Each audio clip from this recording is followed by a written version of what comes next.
Bonjour et bienvenue. Merci d'être là pour cet atelier sur les plans de transition. Je vais vous faire une petite introduction très rapide avant de laisser la parole à nos intervenants du jour. C'est un atelier de l'APCC. Je ne sais pas si vous nous connaissez tous, peut-être pas encore, mais l'APCC est l'Association des professionnels en conseil climat qui représente tous les bureaux d'études, tous les professionnels du conseil qui vont aller au quotidien dans les entreprises, dans les collectivités, apporter leur expertise sur tout ce qui va être comptabilité carbone, stratégie climat, adaptation au changement climatique, mobilité durable, etc. Et donc aujourd'hui, une de nos missions, c'est de diffuser les expériences, les bonnes pratiques et aussi les expertises. Et c'est pour ça qu'on est là aujourd'hui. C'est dans ce cadre pour vous parler des nouveaux plans de transition. Très rapidement en termes logistiques, donc pour poser vos questions, si vous avez assisté à d'autres ateliers, normalement vous connaissez un peu la procédure. L'idée c'est qu'avec votre smartphone, vous vous rendez sur le site de ProDurable. Donc vous allez dans le programme édition 2020, vous trouvez l'atelier dans lequel on est, donc vous pouvez utiliser les filtres qui sont affichés à l'écran comme le numéro de salle, le jour et l'heure. Et une fois que vous cliquez dessus, vous avez un petit bouton interaction conférence qui va vous permettre de poser vos questions en direct et on pourra y répondre dans la deuxième partie de notre atelier. Étant donné qu'on ne peut pas faire de passage de micro compte tenu des conditions sanitaires, si ça ne marchait pas, on parlera juste un peu plus fort pour poser les questions. Donc très rapidement, je vous présente donc notre panel d'intervenants du jour. Donc Olivier Ponsimol de Welia, Philippe Bouter de Praxiliance, Hélène Miscopin de Miscopin Conseil, qui sont les 3 membres APCC qui vont animer l'atelier. Et donc nous avons comme invité Michael Onillon de Caline et bien sûr Joseph Ajar du ministère de la Transition écologique, qui va pouvoir nous apporter pas mal d'éléments, notamment sur le contexte des nouveaux plans de transition. Donc, sans surprise, on va commencer par les éléments de contexte. Ensuite, on va parler un peu du comment de ces plans de transition avant d'avoir un cas pratique, notamment présenté par Hélène Miscopin et le retour d'expérience de Caline. On terminera par une petite session de questions-réponses avant de conclure. Du coup, je vous propose de passer directement la parole à Joseph, qui va commencer sur les éléments de contexte de cette évolution de la réglementation. Merci beaucoup, et merci beaucoup à l'APCC pour cette invitation à intervenir dans cet événement. Voilà, c'est toujours encourageant pour nous de voir que la question des BGS et des plans de transition ici plus spécifiquement suscite l'intérêt, et aussi très intéressant d'avoir la présentation d'un cas concret. Donc voilà, moi je vais juste rebrosser le contexte un peu général autour de ce dispositif réglementaire, pour qu'on prenne un tout petit peu de recul avant de regarder plus précisément le dispositif. Donc, vous le savez sans doute, le contexte, c'est notamment la publication de la SNBC révisée. Je vais baisser le masque parce que c'est un peu difficile de parler sinon. Donc, c'est notre feuille de route pour l'atténuation climatique, cette stratégie. On l'a publiée récemment dans une version révisée qui vise cette fois la neutralité carbone à l'horizon 2050. La précédente version qui avait été publiée en 2015 visait le facteur 4, donc moins 75% d'émissions à l'horizon 2050. Et donc la principale différence entre ces deux objectifs, c'est que la nouvelle trajectoire est très ambitieuse. Et là, on n'a plus vraiment le choix entre des arbitrages, entre différents acteurs et secteurs. Il faut pousser un peu tous les leviers à fond. Et dans ce contexte, les organisations, et pas seulement les pouvoirs publics, ont un rôle moteur à jouer qui est essentiel. Sinon, on aura beaucoup de mal à atteindre les cibles. Au-delà de ça, cette stratégie, elle décline un certain nombre d'orientations, y compris transversales, dont certaines concernent directement la comptabilité carbone et ce besoin de renforcer cette comptabilité pour l'ensemble des organisations.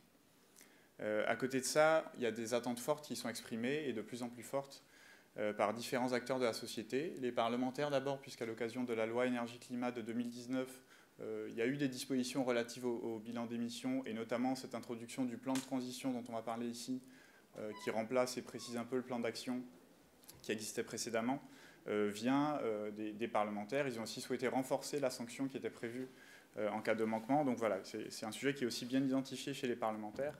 Attente forte également de la société civile, à travers divers mouvements. On peut penser au réveil écologique aussi, où ils donnent des clés un petit peu aux étudiants pour comprendre chez les employeurs potentiels où se situent ces employeurs en termes de RSE. Et voilà, ce type de dispositif est cité. Et également à travers les travaux de la Convention citoyenne pour le climat, dont vous avez sans doute entendu parler, où certaines propositions de cette convention portent directement sur la question des BGS, avec des propositions très ambitieuses. Par exemple, l'annualisation de ce bilan, l'extension à toutes les structures, alors qu'aujourd'hui on est quand même sur les plus grandes organisations. Voilà, donc des propositions assez fortes et qui montrent qu'il y a une vraie appétence sur la question de la transparence des émissions des différentes organisations. Le contexte, c'est aussi une multiplication, et c'est un peu lié à cette question des attentes, des déclarations des entreprises et des collectivités sur leur poursuite de la neutralité, sur le fait qu'elles sont déjà neutres pour certaines, sur leurs objectifs, leurs émissions évitées, etc. Donc c'est une bonne chose, hein, ça tend à montrer qu'il y a un engouement et que les acteurs se positionnent. Néanmoins, il y a un risque aussi de greenwashing quelque part si tout ça n'est pas cadré, n'est pas adossé à des référentiels un peu objectifs. Et c'est aussi le rôle des BGS et des plans de transition que de donner un cadre à tout ça. Et enfin, il y a une forme de multiplication des initiatives et des dispositifs qui sont relatifs à ces questions aussi, de neutralité, d'émissions évitées, toute une série de référentiels, de projets de normes hein, même, ou d'initiatives. Et donc là encore, c'est très bien, ça témoigne d'un mouvement positif. Et il y a aussi une exigence de garder une certaine cohérence entre ces différents dispositifs. Et le BGS est quelque part un des dispositifs, mais là avec une nature vraiment réglementaire, qui fait partie de ce paysage. Et donc pour présenter en deux mots ce dispositif réglementaire des BGS, donc cet outil il avait été mis en place initialement dans un but de quantifier les émissions de GES des différentes organisations qui sont concernées au périmètre de la France. Hein, c'est un dispositif qui est bien à ce périmètre. Initialement, c'était un outil plutôt de suivi des émissions pour les acteurs concernés, qui leur permet de piloter ces émissions, d'identifier les leviers existants pour les réduire, voilà, et donc de leur donner les clés quelque part pour réduire ces émissions. Mais en lien avec ce que j'évoquais, c'est de plus en plus aussi un outil de communication au public, de transparence vis-à-vis du public, des associations, etc., qui est de plus en plus sensible sur ces questions et sur les démarches engagées par les acteurs. Et donc, je rappelle que tous les BGS sont publiés sur une plateforme publique qui est administrée par l'ADEME, sous un format qui est un peu harmonisé, et donc ce qui permet une lecture par l'ensemble du public. Comme je disais en préambule, c'est un dispositif qui est aujourd'hui limité aux principaux acteurs économiques français, donc il y a un certain nombre de seuils pour les entreprises, pour les collectivités, pour les établissements publics qui sont concernés. Et aujourd'hui, le dispositif est limité au scope 1 et 2, donc les émissions directes et indirectes liées à l'énergie. Et donc il y a un certain nombre de démarches en cours pour étendre ce dispositif aux émissions indirectes significatives. Et donc ça, on en reparlera dans la suite de la présentation. Et donc il y a un certain nombre de travaux qui sont en cours aussi sur un guide méthodologique. Donc aujourd'hui, il y a tout un ensemble de documents méthodologiques qui sont mis à disposition des acteurs concernés pour qu'ils puissent réaliser ce bilan dans des bonnes conditions et surtout avec des bons standards de qualité. Donc tout ça est mis à disposition sur Internet hein, de l'ensemble des personnes intéressées. Et donc il y a une concertation avec les différentes parties prenantes pour faire évoluer ces guides méthodologiques voilà, et en créer aussi des plus spécifiques ou des plus sectoriels. Voilà pour les éléments de contexte. Et donc je vais passer la parole pour rentrer un peu plus dans le détail. Merci pour ces éléments, Joseph. Alors, à partir du moment où on parle d'introduction de nouveaux dispositifs, il convient de mesurer leur impact. Et c'est ce qui a été fait par l'ADEME, par un certain nombre d'études statistiques pour voir comment se mettaient en place les premières versions, c'est-à-dire les versions des BGS avec plan d'action. Et ce qui est ressorti, c'est déjà un certain nombre d'aspects positifs, puisque la méthodologie est reconnue comme étant très claire, qui aide non seulement l'entreprise ou l'entité, la collectivité locale, à mesurer et à prioriser ses actions, mais aussi, ce qui est très important pour réaliser les réductions d'émissions de gaz à effet de serre, d'embarquer, de sensibiliser tous les collaborateurs. Un deuxième point important, c'est que ces plans d'action, entre 2016 et 2018, deviennent vraiment de plus en plus précis, de plus en plus fournis, avec des actions concrètes, avec une augmentation de 30% de bilan, de plans d'action vraiment détaillés. Néanmoins, ces études ont aussi permis de montrer un certain nombre de défauts, de points à améliorer sur lesquels il fallait travailler, comme le respect, tout simplement, de cette mise en place des BGS réglementaires, puisque le taux de réalisation de ces BGS n'a jamais dépassé les 50% et était plutôt en décrochage pour arriver seulement à 31% en 2018, avec encore des gens qui, aujourd'hui, des acteurs qui sont dans la réalisation des BGS, mais par crainte de la sanction, c'est une minorité, mais qui est quand même significative. Et puis, une prise en compte majoritairement du scope 1 et 2, qui sont dans les textes actuels. Donc ça, c'est pour à peu près la moitié des obligés, un petit peu plus de la moitié. Et quand les obligés dépassent ces scopes 1 et 2 des émissions directes et indirectes liées à l'énergie, ils vont s'occuper d'un point très particulier qui va être tout ce qui est utilisation d'énergie pour ce qui est clim et génération de froid, et puis l'usage des sols. Par contre, dès qu'on va parler de déplacement des personnels, de chaînes d'approvisionnement amont, de chaînes de distribution aval, des achats, etc., là, relativement peu d'obligés prennent ces éléments en compte. Et alors, quand on passe à l'étape encore supplémentaire, qui est celle de l'utilisation et de la fin de vie des services ou des biens qui sont produits, là, on est quasiment à zéro prise en compte. Alors, pourquoi cette difficulté ? Tout d'abord parce qu'il faut mettre en place les moyens d'aller chercher ces données. Donc, il y a un vrai problème d'accès à l'information pertinente. Et comme ce ne sont pas des informations obligatoires, certains n'ont pas fait le travail d'aller chercher ces données. Ou alors, comme il y avait aussi dans le cas des collectivités, notamment des limites de budget, il ne convenait pas d'aller étendre la mission de tel ou tel partenaire pour aller chercher des émissions qui n'étaient pas obligatoires. Néanmoins, ce scope 3, ce qu'il faut bien avoir en tête, c'est que certaines typologies d'entreprises, notamment, vont avoir un intérêt un peu moindre à aller regarder ce scope 3 qui va représenter une petite partie des émissions de gaz à effet de serre. Par contre, pour une grande typologie d'entreprises et aussi plutôt pour les collectivités, ça peut représenter jusqu'à 60, 70, 80, 90% de l'empreinte complète. Donc bien évidemment, ne pas prendre en compte ce scope 3 pose dans ces cas-là un réel souci. Alors, ce qui va changer, ou d'abord, commençons par ce qui ne va pas changer. Les obligés, la taille des entités, des entreprises, des collectivités, la périodicité des BGS ne changent pas. Par contre, on va passer d'une synthèse des actions à un réel plan de transition que Philippe présentera juste après. Il y a des exceptions pour les collectivités qui ont déjà mis en place un plan climat, air, environnement et territoire. Et comme le disait Joseph, et pour répondre à la proportion d'obligés qui ne répondent pas à leurs exigences, un renforcement de la sanction qui passera de 1 500 à 10 000 €, voire 20 000 € en cas de récidive. Tout cela est déjà pris en compte dans la loi énergie-climat. Et il y a un point supplémentaire qui est dans un projet de décret qui est en cours d'étude et sur lequel vous pourrez poser des questions à la fin de la session et qui porte sur le scope, puisqu'il est à l'étude de mentionner dans ce décret d'application en fait les émissions directes et les émissions indirectes, ce fameux scope 3, en tout cas dans les parties les plus significatives pour l'entreprise de la collectivité. Et cette partie plus significative peut varier en fonction de la typologie de l'objet. Donc maintenant, Philippe va vous présenter les différents éléments spécifiques au plan de transition. Merci Olivier. Bien, regardons donc plus en détail ce qui caractérise ces plans de transition.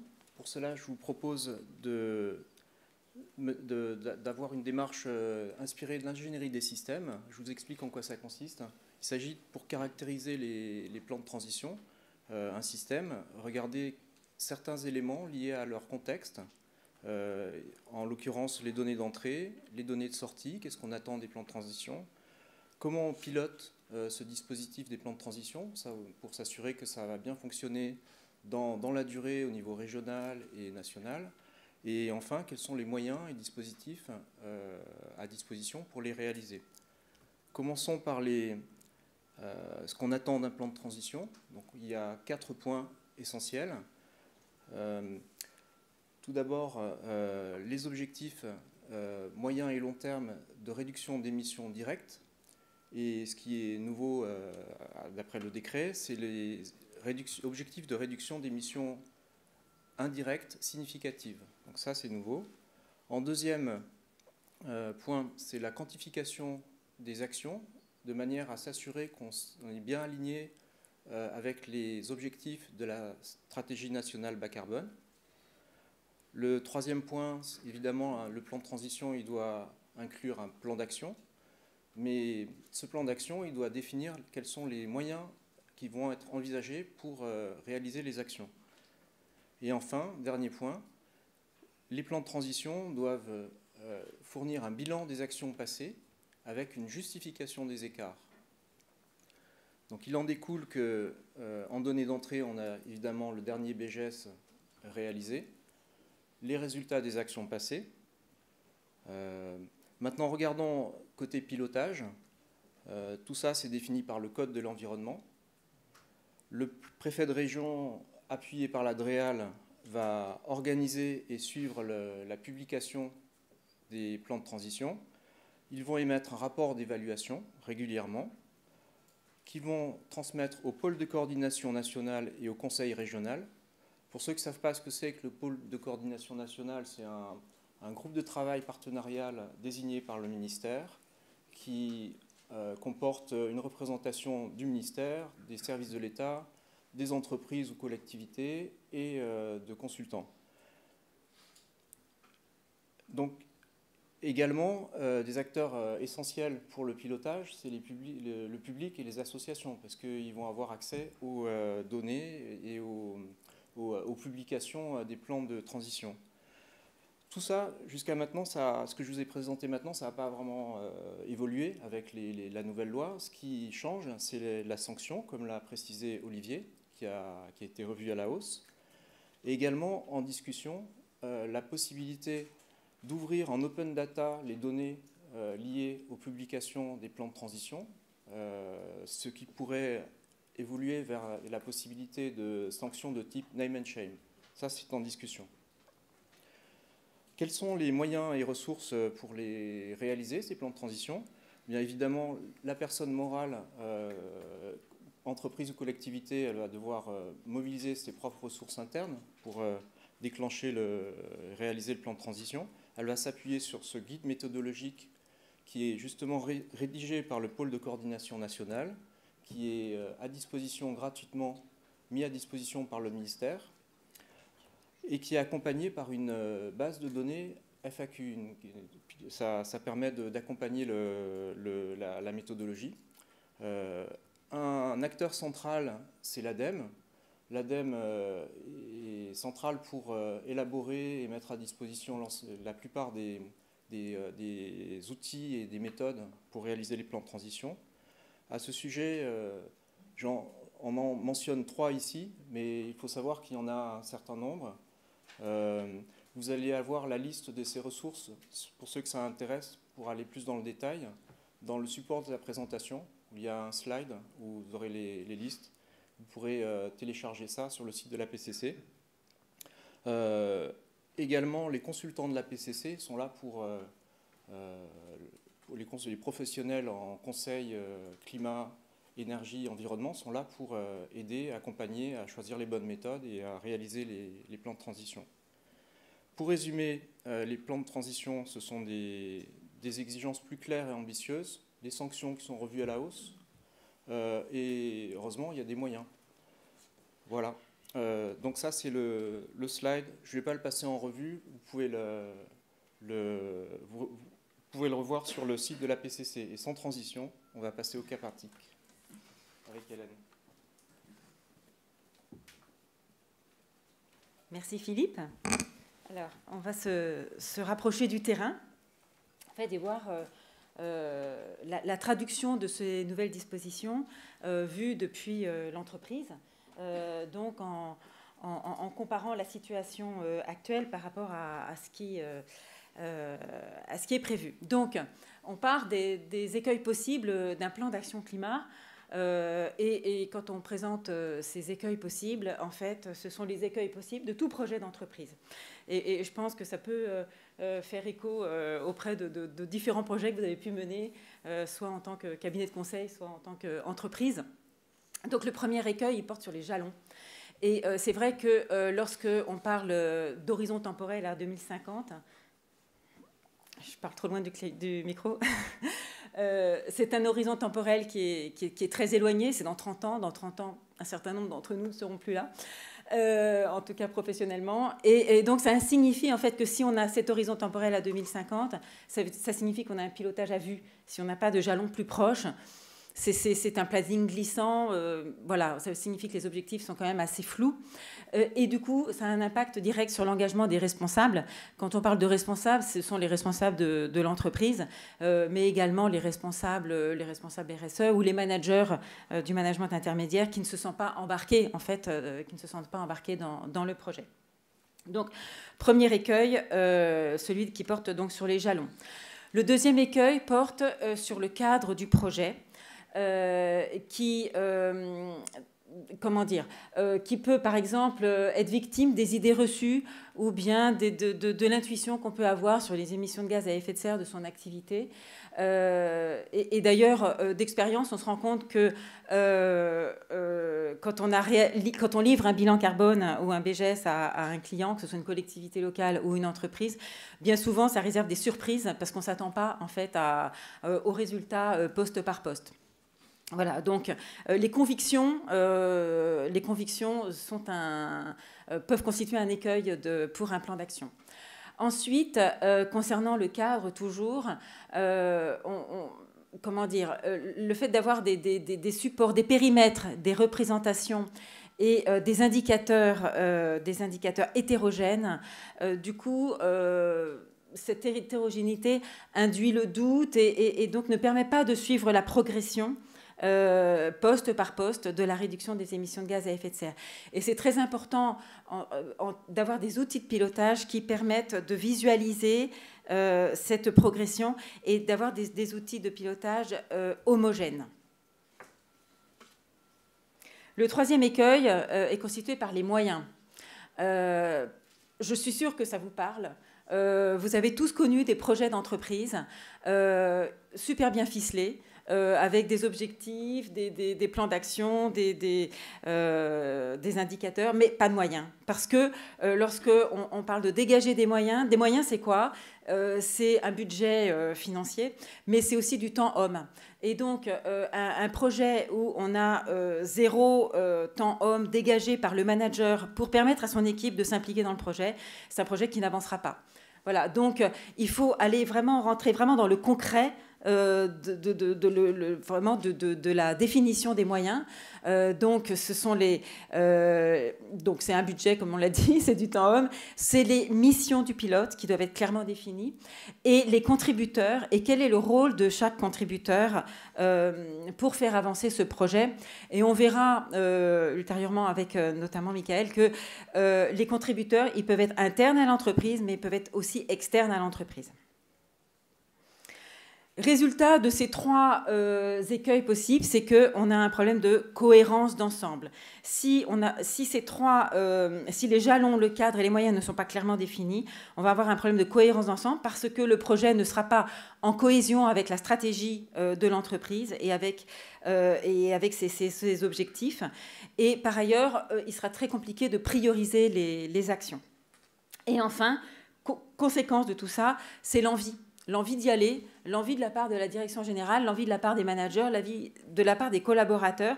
Si l'ensemble des moyens ne sont pas réservés, s'il n'y a pas de cohérence d'ensemble, on n'a pas envie d'y aller. Et du coup, ce n'est pas possible d'embarquer les collaborateurs et de donner corps à ce projet d'entreprise. Donc, je vous propose, après avoir présenté ces écueils possibles d'un plan climat, de laisser la parole à Michael Onillon, qui est le responsable environnement de la société K-Line, qui va vous présenter justement donc la façon dont ils ont avancé. Donc, Michael, je vous laisse la parole dont ils ont avancé pour éviter ces écueils. Donc, K-Line est un fabricant de fenêtres, le leader en France. Donc, chiffre d'affaires 360 millions d'euros, 1500 salariés. On est basé essentiellement en Vendée et une production donc 100% française. Donc, je suis le responsable environnement, donc le pilote de la démarche carbone. Donc, l'ambition de K-Line, c'est effectivement de s'inscrire dans la trajectoire nationale de stratégie nationale bas carbone, hein, donc d'atteindre cette neutralité carbone en 2050. Donc, effectivement, c'est très loin. C'est très loin. Et on a commencé à concrétiser ce projet en faisant un premier bilan carbone en 2018.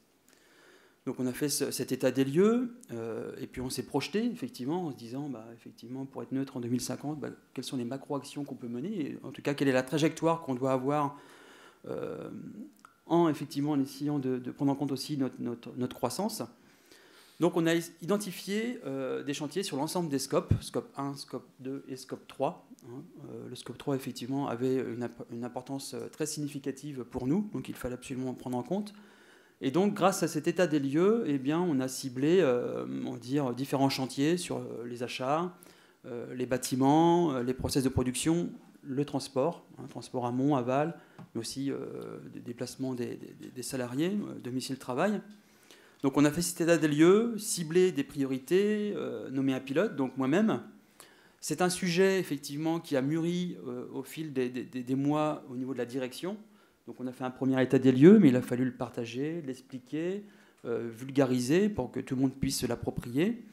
Et puis il y a effectivement une réelle motivation en interne. Donc on pourrait se dire que tous les ingrédients sont là pour qu'effectivement notre plan d'action prenne corps. Mais le constat, c'est que ça ne suffit pas. Ça fait maintenant 2 ans qu'on est sur ce sujet. Donc il y a des choses qui avancent, quelques actions qui avancent, mais les résultats ne sont pas présentes. Et en fait, ce qui nous manque, c'est un petit peu ce qu'on vient de voir avec Hélène, c'est on n'a pas assez identifié les moyens à mettre en œuvre, aussi bien humains, qui peut travailler sur les différents sujets, que financiers. Quels sont les objectifs à moyen terme? Effectivement, 2050, c'est loin, donc il nous faut des objectifs intermédiaires. Et puis aussi prioriser. On a envie de tout mener de front, puisqu'il y a quand même une urgence à avancer, donc on voudrait tout traiter, mais ce n'est pas possible. Donc effectivement, il faut prioriser. Donc effectivement, le constat, c'est que K-Line va mettre en place l'équivalent des points du décret. Voilà, c'est ce qui nous manquait. Je repasse la parole à Hélène. Voilà, donc on se rend compte que finalement ce décret arrive à point nommé et répond aux besoins réels des entreprises pour qu'elles puissent dégager les moyens d'action. Donc, on a vu donc un certain nombre de points du décret et on voit donc au-delà de ces points du décret, il y a des facteurs clés de succès indispensables qui sont donc la cohérence avec la stratégie de l'entreprise, le plan de transition. Ça ne peut pas être un document annexé au rapport bilan carbone qu'on va enregistrer sur le site de l'ADEME et qu'on va ressortir 4 ans plus tard.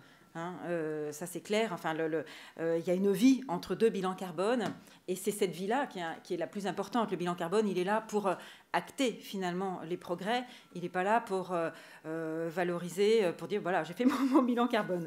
Donc il y a une vie entre 2 bilans carbone. Il est très important de s'organiser en mode projet au sein de l'entreprise. Donc un mode projet, c'est avec une gouvernance, un comité de pilotage, des groupes de travail, une maîtrise d'ouvrage, un pilote, des moyens, des jalons, des étapes. Et donc pour cadencer l'avancement et la progression, pour fêter les victoires, pour communiquer en interne et en externe. Tout ça, ça permet de donner du sens pour faire adhérer. Parce que ce qu'on perçoit dans les entreprises, c'est que il y a un projet qui existe, mais finalement, les salariés, qu'est-ce que ça leur apporte? Ils ne voient pas bien le sens que ça peut avoir. Et parfois, ça signifie qu'il faut peut-être s'attacher à des petites actions qui n'auront pas d'impact significatif sur les émissions de gaz à effet de serre, mais qui ont une forte valeur symbolique dans l'entreprise. Voilà, donc c'est le fameux projet des gobelets en plastique et des bouteilles d'eau en plastique sur les tables. Voilà. Et l'inscription ensuite de ce projet dans une dynamique mobilisatrice est important Philippe a parlé tout à l'heure des différentes méthodes, la méthode ACT par exemple, qui permet de valider la progression annuelle de l'entreprise, mais il y a d'autres méthodes bien sûr. L'important c'est de donner une dynamique et de la valoriser. Enfin, dernier point très important, c'est de raisonner à l'échelle de son écosystème avec les fournisseurs, avec les clients. Il y a eu plusieurs conférences sur le sujet sur le salon depuis hier. Et effectivement, l'entreprise, elle n'est pas toute seule dans son écosystème. Elle ne va pas pouvoir réduire ses émissions de gaz à effet de serre de fret si elle ne travaille pas avec ses fournisseurs main dans la main sur un plan de progrès fournisseur. Voilà. Et donc, en pratique, ce que permet le plan de transition, c'est trois gros. Ça va, on a le temps. On est dans les temps. Donc, c'est d'organiser la gouvernance du projet. Donc, c'est un portage du projet par la direction générale. C'est très important. Et que ça devienne vraiment le projet d'entreprise, en fait. Voilà. Ensuite, c'est de cadrer les modalités de travail avec les parties prenantes. En fait, tout ça, c'est... excusez-moi, je reprends un peu de recul par rapport à ce décret, à cette évolution de la loi. C'est vraiment un outil au service des responsables RSE, des responsables environnement. C'est vraiment un outil sur lequel vous allez pouvoir vous appuyer pour valoriser ces actions auprès de la direction de votre entreprise et auprès de vos parties prenantes. Voilà. Donc, ça va vous permettre également de définir des dates et des membres de COPIL, de groupes de travail, etc., de calibrer les ressources internes et externes par chantier, de définir des outils et des méthodes de travail précis. C'est vraiment qui fait quoi pour quand. Hein, c'est vraiment on est très précis. De suivre ces actions, de définir des indicateurs en accord avec vos parties prenantes, vous mettre d'accord d'abord sur ces indicateurs et puis de les suivre. Et des indicateurs simples, c'est pas la peine de faire des usines à gaz non plus parce que ça sert à rien. Il faut que ce soit parlant. Voilà. Ensuite, ce décret permet également de vous donner les moyens de piloter le projet.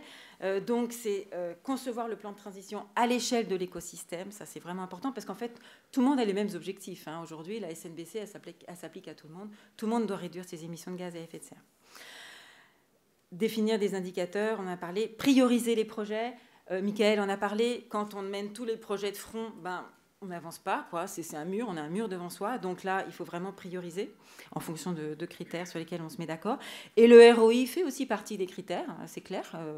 Voilà, faut pas se voiler la face. Mais aussi la visibilité, la symbolique du projet. Donc définir un budget, un planning et des jalons. Donc à 1 an et à 4 ans. Puisque les bilans carbone pour les entreprises, c'est tous les 4 ans, ou à 3 ans pour les collectivités locales, sachant qu'on peut avoir la SNBC, bien sûr, en ligne de mire. Mais je dirais, il peut y avoir des ruptures technologiques qui vont faire baisser les émissions carbone de 50% d'un an sur l'autre sur un poste très important. Et donc, cette trajectoire de baisse de 5% par an, je dirais, c'est une vision qu'il faut avoir toujours en tête, mais il peut y avoir aussi des sauts technologiques qui vont permettre d'avancer plus vite. Ensuite, analyser la performance et adapter les moyens ou la trajectoire. Comme dans tout projet, il va y avoir des adaptations, des ajustements. Il va y avoir peut-être un retour en arrière parce qu'on se rend compte qu'on a mal documenté les phases préparatoires. Voilà, donc c'est piloter en mode projet, c'est ça que ça veut dire. Ça veut dire s'autoriser aussi des adaptations en cours de route. Enfin, communiquer et accompagner le changement, c'est embarquer tout le monde. Comment le fait-on ? Par des réunions de lancement, mais c'est vraiment hyper simplifié. Il y a eu des conférences très intéressantes là-dessus au salon. On ne va pas se contenter, bien sûr, d'une réunion de lancement. C'est beaucoup plus complet que ça. Voilà. Et puis, donc, on peut travailler de façon individuelle, avec des entretiens individuels avec les managers. On peut travailler en groupe de travail, en focus group. Voilà, il y a plein d'outils qui permettent d'embarquer les collaborateurs, mais à minima, il y a le premier étage qui est la sensibilisation.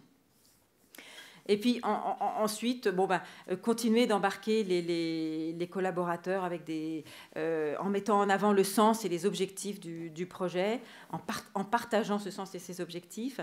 Faire une analyse d'impact, ne pas oublier, parce que finalement, ce projet, il peut avoir des impacts très importants sur les métiers de l'entreprise. Donc peut-être qu'il va falloir mettre en place des formations, redéfinir des fiches de poste, voilà, redéfinir des process, faire un plan média et des réunions d'échange et de co-développement. Quand on voit que ça coince, on met en place des réunions de co-développement pour trouver les solutions. Je me dépêche, c'est ça, Emeline? Voilà, en synthèse, le dernier slide. En fait, ce dont on se rend compte, hein, après avoir fait cette présentation, c'est que la stratégie de l'entreprise et le plan de transition, dans le meilleur des mondes, c'est la même chose, en fait. Hein. Voilà.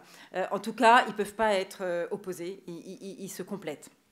Voilà, donc le plan de transition, il vient renforcer la stratégie de l'entreprise, il va lui permettre d'être plus résiliente par rapport au risque climat, mais aussi par rapport au risque fiscal, au risque du coût de l'énergie fossile, au risque de la supply chain. Le plan de transition, c'est un nouveau cœur de la stratégie de l'entreprise, sinon le cœur de la stratégie de l'entreprise. On en rêve tous, mais... voilà. Et par ailleurs, le plan de transition, cette évolution réglementaire, avec tout ce que ça concerne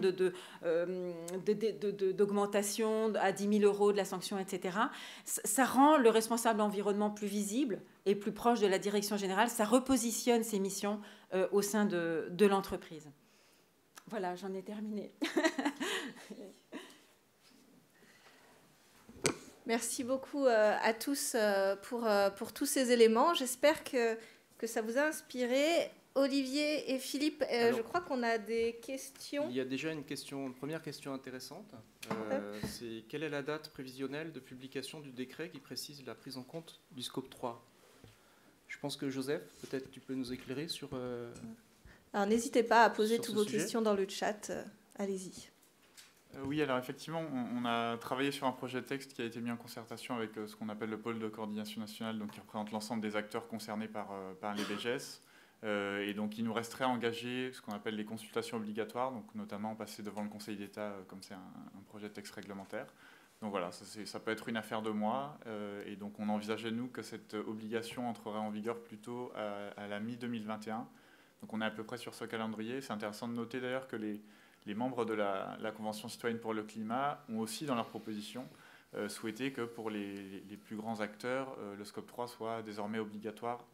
Voilà, eux, ils souhaitaient que ce soit inscrit au niveau de la loi, mais on a donc bien une volonté convergente sur ce point-là. Donc voilà à peu près pour le calendrier qu'on a en tête. Merci Joseph. D'autres questions ? Alors, je ne sais pas si vous avez des soucis techniques avec l'application ou si vous avez des questions peut-être... Oui, voilà. Pas de souci, allez-y, levez-vous et parlez bien fort. Alors, du coup, en fait, c'est encore sur le scope 3, effectivement, puisqu'on parle des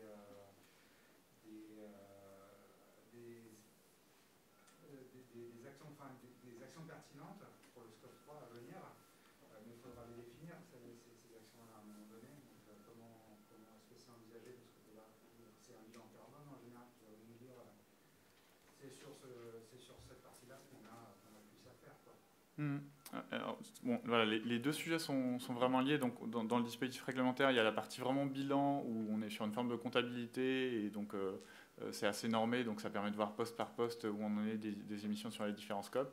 Et la partie plan de transition qui, normalement, si elle est bien faite, elle s'attache à définir des actions pertinentes pour les différents postes et les différents scopes. Et donc, voilà, on voudrait parvenir à tout ça. Donc, la prise en compte du scope 3, effectivement, elle est très importante pour responsabiliser les acteurs sur... tout leur écosystème, hein, c'est un petit peu ce qu'on disait. Voilà, nous, on néglige quand même pas les deux premiers scopes, et le premier scope d'ailleurs, parce qu'il est aux portes directes d'entreprise, puis il y a une logique d'additivité, donc un peu plus comme quelque chose comme un inventaire d'émissions. Donc voilà, ça reste intéressant, mais c'est important et c'est une demande quasi unanime, effectivement, d'élargir le champ, et donc c'est en cela qu'on le fait.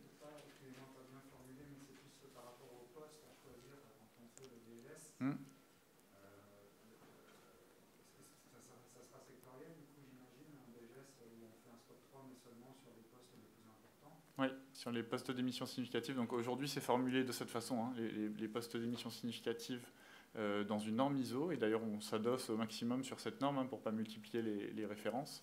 Et donc l'idée, c'est bien que l'acteur lui-même, avec voilà, les outils dont il dispose, fasse cette démarche d'identifier les postes significatifs. Il y a toute une méthodologie pour ce faire. Il y a des critères qui sont quantitatifs, mais des critères qui sont aussi plus qualitatifs, y compris sur les leviers d'action dont il dispose pour les réduire. Et donc une fois qu'il a fait ce travail, il s'engage dans la partie vraiment de comptabiliser. Donc voilà, c'est quelque chose qui est effectivement assez normé et qui permet un peu pas à pas d'abord d'identifier les postes, de définir lesquels sont les plus significatifs et ensuite, parce qu'effectivement on ne peut pas couvrir l'ensemble des émissions, c'est irréaliste. Oui. Oui, bonjour, donc Régis Janvier, Carbonétique. Une question par rapport à la réalisation des scopes 3. Quelque chose qui faciliterait le calcul des scopes 3 serait d'avoir directement finalement sur les factures des fournisseurs de l'entreprise les kilos de CO2 correspondant à la fourniture. Et quand du coup l'évolution des BGS va évoluer pour intégrer le scope 3 dans la plupart des grandes entreprises, est-ce que le législateur pourrait finalement aller plus loin et faire en sorte que l'affichage carbone il est présent sur la facture et du coup une entreprise qui fait ses achats, en fait dans sa comptabilité elle a directement des kilos de CO2. Ouais, peut-être je fais une première réponse et je vous laisse compléter. C'est un sujet intéressant. Il est soulevé par la Convention citoyenne à nouveau. Donc, les citoyens eux-mêmes ont aussi senti l'intérêt d'avoir cette information de façon plus systématique. Et donc, eux proposaient que le résultat du BGS soit affiché systématiquement sur les messages publicitaires et dans les lieux publics des différentes organisations concernées, donc pour que chacun ait cette information, ce qui n'est pas vraiment le cas aujourd'hui. Enfin, il y a une plateforme web, mais voilà, ça multiplie vraiment le message. Il y a des dispositions par ailleurs qui existent plus sectoriellement. Donc, vous savez, sur les factures d'électricité, cette information est présente. Sur les factures, en théorie, des entreprises qui font des prestations de transport aussi, il y a une volonté assez forte de développer ce type d'affichage systématique. Après, c'est ce qui était présenté par Calagne. Il y a aussi une démarche à faire entre l'entreprise et ses différents prestataires, etc., contacts clients aussi, pour essayer de monter en puissance collectivement là-dessus. Oui, Caroline Joly. Parlez fort. Ah pardon, donc Caroline Joly, je m'adresse au monsieur de chez Caroline. Est-ce que du coup vous avez réussi à construire une trajectoire de neutralité carbone à l'horizon 2050? C'est le graphique que vous avez montré, je pense. Est-ce que du coup ça vous a amené à questionner votre modèle d'affaires? Alors, on a effectivement construit cette trajectoire qu'on a vue rapidement à l'écran. Donc, pour l'instant, effectivement, c'est l'objectif qu'on se fixe. Et on est déjà effectivement en train de construire le plan d'action ou le plan de transition qui va nous permettre de le faire. Et dans ces réflexions, pour l'instant, non, on n'a pas abordé effectivement le modèle d'affaires. Peut-être que ça, à un moment donné, la question va se poser, mais pour l'instant, non. Moi, à titre personnel, c'est des choses, effectivement, je me documente sur ce sujet, mais on n'a pas eu de discussion en entreprise avec la direction là-dessus pour l'instant. Merci. J'avais vu une main. Oui, allez-y. Une première question sur les émissions significatives. Je voulais savoir s'il y aurait une définition précise dans la réglementation ou est-ce que c'est laissé à l'appréciation des entreprises. Et la deuxième question, c'est par rapport aux travaux de la Convention citoyenne pour le climat, notamment sur l'abaissement du seuil et sur l'augmentation des fréquences sur les gaz à effet de serre. Je voulais savoir si vous avez avancé là-dessus. Alors, sur la première question, c'est un petit peu ce que j'évoquais en réponse à la question tout à l'heure. L'idée, c'est pas qu'on définisse d'emblée les seuils parce que c'est très dépendant des secteurs et des types d'acteurs. Enfin, pas les seuils, pardon, mais les postes. Et donc, on laisse cela à l'appréciation et à la responsabilité de la personne qui fait son bilan. Mais on cadre cela par le document méthodologique qu'on a évoqué tout à l'heure et qui est en train d'être mis à jour pour couvrir cette question de la prise en compte des émissions indirectes. Et donc, voilà, c'est plutôt dans cette optique-là que les choses sont envisagées. À nouveau, c'est cohérent avec les normes internationales qui existent sur le sujet. Donc, pour certains acteurs qui sont soumis par ailleurs à des obligations de reporting internationales ou vous êtes peut-être familier avec les questions de déclaration de performance extra-financière. Enfin, il y a pas mal d'obligations qui se recoupent un petit peu. Donc, l'idée, c'est qu'on soit au maximum convergent entre ces différents dispositifs. Sur les suites de la Convention citoyenne pour le climat, donc c'est un vaste sujet, mais il y a un grand nombre de propositions, 149 selon un peu la nomenclature de la Convention. Il y en a certaines qui sont de nature législative, d'autres réglementaires, d'autres sont plus des plans d'action ou des recommandations. Pour celles comme celles sur les BGS qui sont de nature législative, il a été annoncé un projet de loi qui viserait à retranscrire ces propositions et donc qui devrait être déposé à l'automne au Parlement et débattu en début d'année 2021. C'est le calendrier qui a été annoncé par les autorités de l'État à ce jour. Et donc voilà, il y aura un certain nombre de propositions qui seront reprises telles quelles, mais après, le Parlement est souverain, et donc on verra ce que donnent les débats parlementaires là-dessus. On ne peut pas vraiment en préjuger à ce stade. Oui. Bonjour. Est-ce que dans le démarrage d'un projet comme ça, est-ce que le bilan qu'on va faire, c'est un bilan carbone classique? Et dans ce cas, en gros, est-ce que ça doit être forcément un prestataire externe qui réalise ce bilan, ou est-ce que c'est quelqu'un en interne qui peut le faire à condition d'être formé? Je me tourne plutôt vers vous. Oui. Les deux sont possibles. Pardon. Merci. Vous pouvez faire appel à un prestataire externe qui donc a l'habitude, vous apporte son habitude, sa méthodologie donc pour réaliser les bilans carbone. Vous pouvez également vous former directement auprès de l'association Bilan Carbone. Maintenant, c'est vrai que se retrouver seul pour réaliser son bilan carbone, même après avoir eu la formation, voilà, vous aurez un certain nombre de questions au fil de l'eau et ça pourra être plus compliqué. Donc, du coup, je dirais la réponse, c'est de couper la poire en deux, c'est formez-vous effectivement à cette méthode, faites-vous accompagner pour votre premier bilan carbone par un prestataire et après, effectivement, vous pourrez monter en compétences progressivement pour être autonome sur les bilans carbone ultérieurs. Je pense que la question portait plus justement savoir si c'est un bilan carbone ou quelque chose d'un peu allégé pour ne identifier juste les points les plus significatifs. La difficulté, enfin, ce sera quelque chose qui, par rapport au plan d'action précédent, ressemblera de toute façon beaucoup plus à un bilan carbone, même s'il n'est pas peut-être tout à fait complet avec tout l'outil de l'ADEME pour évaluer toutes les émissions et voir lesquelles sont significatives. De toute façon, on se rapproche de quelque chose qui est le bilan carbone. Bilan carbone, copyright avec de l'ADEME. Clairement, c'est cette direction-là qui est prise.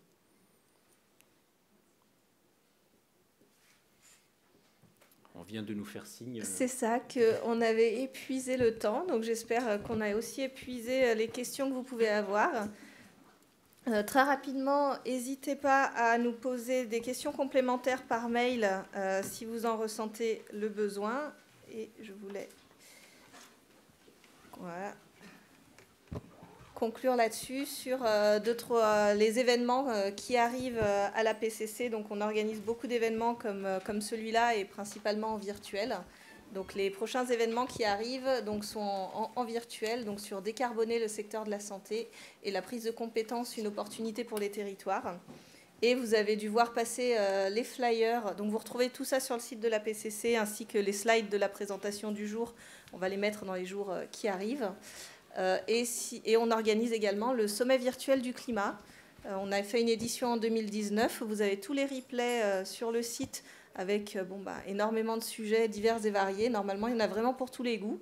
Et on s'apprête à remettre ça pour 2021. Donc, voilà, petit teaser. Merci à vous.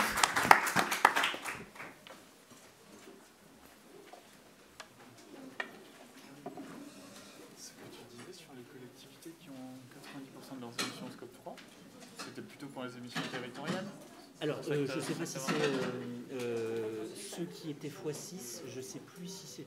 Non, les collectivités, je crois que ça pouvait représenter dans les 60%. C'est dans le document de 2018 de Fanny. Ouais. Il me semble que ceux qui pouvaient aller jusqu'à x6, c'était plutôt les entreprises à basse intensité carbone. Ah oui, oui. Les entreprises à haute intensité carbone, au contraire, le scope 3, il va être peut-être de 10%. Et il y avait des collectivités où ça doublait ou triplait quand même le bilan total. D'accord, c'était dans le bilan. Hein. Ouais. Oui, c'était dans le document.